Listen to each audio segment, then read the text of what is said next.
Talking about 60, I'm telling you that the Cowboys should let somebody else pay Dak Prescott $60 million. And I get it. Got to have a quarterback. The league is set up that way. If you don't have a quarterback, Ephraim, you're basically out of any chance of winning anything. Like you could maybe this is not have to have the greatest defense ever. Like when the Ravens won, and you don't have to have a great quarterback. Just don't make a big mistake. I get all that, but for the most part, those days are over, though. Right, you need to be able to have somebody help you to win, and you need a good quarterback. And I get it with this is what so and so made, and he's the next up, and you got no. You shouldn't have to pay the position. You should pay the player. And Dak Prescott, to me, I've said it for a long time. Chris always, he's en route to being elite. I never bought in that he was elite. And I'm not saying he hasn't played well in stretches and done things, but elite, no. Because he hadn't won enough against the better teams, and that's the issue that I have with him.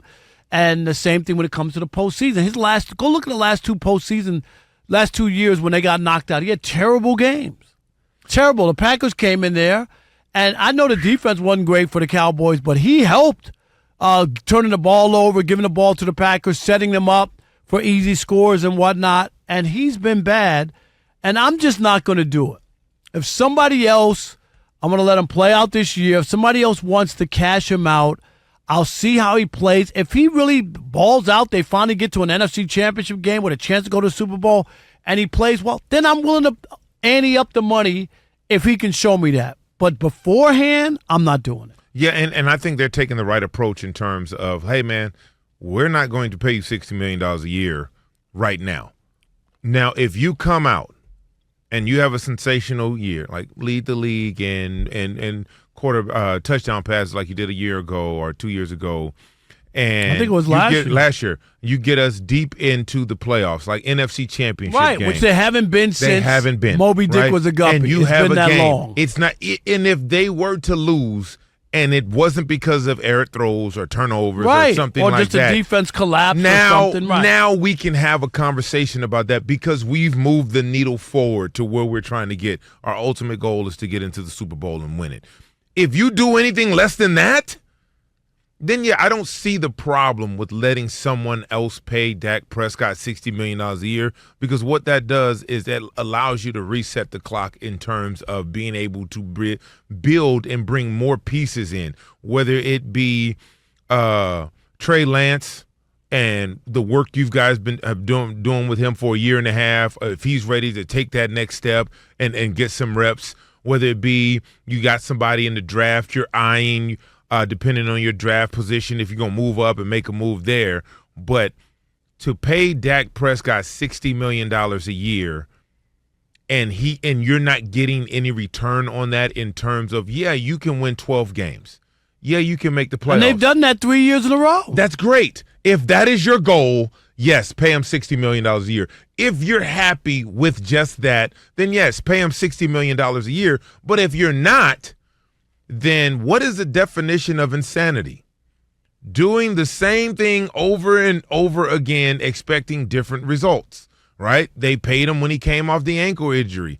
The current contract he's in right now, 4 years, $160 million. Have you gotten any further now or last year that you did prior to giving him that contract? You absolutely have not. You won a division a couple times. Okay, and if that's the goal, once again, pay him the money. But if your goal, like Jerry Jones has said, is to go to the Super Bowl and win the Super Bowl, I don't believe Dak Prescott is the quarterback that can take you there. We saw the very same thing with Tony Romo. Sooner or later, you're going to hit your ceiling when it comes to talent, right? And I think the Tony Romo comparison is great because Tony Romo put up a ton of numbers for the Cowboys, but they couldn't get over the hump at any point. And at some point, there's a vicious cycle because it's like, well, we can't give up Tony Romo because then where are we going to be without a but you're not getting to where you want to get to. So at some point, you have to. So, case in point, if you took Joe Burrow and put him on the Dallas Cowboys. Oh, my. Are you kidding? Right? Look, even this is even a more outlandish one. If you took Brock Purdy and put him on the Dallas Cowboys, do you think that he can get you further than Dak Prescott? Right.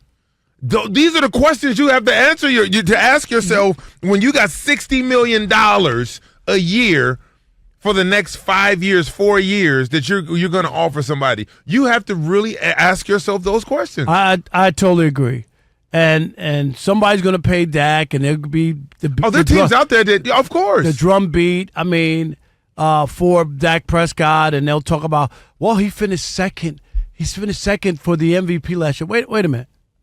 Lamar Jackson was one vote from unanimous. He ain't finished second. Like you know what I'm saying? Like, I know technically he was second, but he was not second. But not really. Not really. So before you do all that and try to say it was the best year he ever had, and they've won 12 games in 3 years in a row, but they got nothing. And if you go look back at that Green Bay Packers game at home after they had won 16 straight home games going into that. Yes. And they got embarrassed. Dak played poorly. The defense didn't show up. It was a bad day all around. But I'm just not. I'm not going to be the one. The year before that with the Niners, we have information, right? There's not a small sample size. You can make an educated decision based on the information that you have. And the information that we have, the same information, like I said earlier, that we had on Tony Romo. For whatever reason, when you get to the postseason, you don't get the same player you do in the regular season. That's not $60 million a year. And that's the issue. And you don't have to do it every year, but there's that one you just want to feel like he did it. You know what I mean? He did it, and okay. He did it. Some other things have happened or whatever, and it didn't work out, other years, but he did do it. Brock Purdy took a team to the NFC Championship game twice, into the Super Bowl once. He started 25 games. Are you kidding me? Like, this is what we're talking about. Right, and you're still looking for Dak. The Cowboys, is it 94? They haven't been to the NFC Championship game since 94. With home field advantage, with all the bells and whistles you need. What do you got? 30 years? That's almost inconceivable. Am I right? That's like the Detroit numbers, man. Right, and the Lions actually made it. They were there. They were off that list. It was a list that included like the Cowboys, the Lions, the Browns, who are an expansion team. It was like those are the three teams that hadn't been to the NFC or a championship game in like the last 30 years. Mm-hmm. And the Lions erased that. Browns, don't have as long of a history because they, were reborn, but it's still the Cowboys. Which is the biggest brand in American sports with no cachet outside of what happened in the 90s. And they could sell all the T-shirts, all the hats, you can do all of that. Ratings bonanza, you get all of that. Jerry Jones is in his 80s, and he'd cut off his son's right arm and sell it to get a Super Bowl. And paying $60 million to a guy that hasn't shown that he can get you over the hump, who can capitalize in the big games, in the playoffs, to me, that's insanity.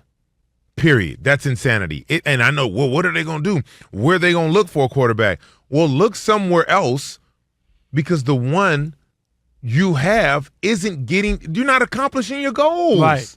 And you can't, like the problem, too, is the longer you let this go, now you can't pay everybody. So you have to start letting people go. You had this team in place. Part. Right? The Cowboys have had like a Super Bowl roster for 4 years. Yes, and that's why I say you got to restart the clock at that position, which frees up your ability to continue to add pieces. But if you're going to lock in at the least, 4 years, what is that, 240?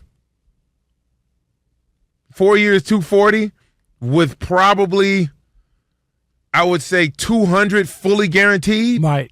Something like that. And then that's what we're looking at. And then you don't have enough money for the other guys, right? Man. Then you're starting to say, well, who are we going to let go? Who are we not going to pay? And then other guys aren't getting paid, and now that defense isn't as good, or your receiving core for Dak ain't as good because Look, CeeDee man. Lamb decides I'm not, you know what I mean? I'm out of here. I need to get paid. Micah Parsons, right? Like all of these things, all of these pieces that have made you a contender, all that can go away if you overpay someone who cannot cash in on that contract. And I don't see Dak Prescott. And I don't have a problem with Dak Prescott. I'm not a Dak Prescott hater or none just of that. because I don't want to pay him in that situation, it has nothing to do with liking him or disliking him. At all. It's about results. And I'm always, Ephraim, I'm the first guy. Pay the people who produce, money. right? But pay That's the people who produce. If you produce, you gotta pay people. And if no matter if it's our business, if it's out on the field, whatever, somebody's doing TV ratings or whatever, they get paid. Yep. They get paid. You can sit there all you want. I don't like them. Dude, what do ratings say? If there was no salary cap, I would be like, yeah, Dallas, go ahead. Right. Go ahead. Shoot it. Run it. 240. Give him 240 for 4 years. Unbelievable. All right.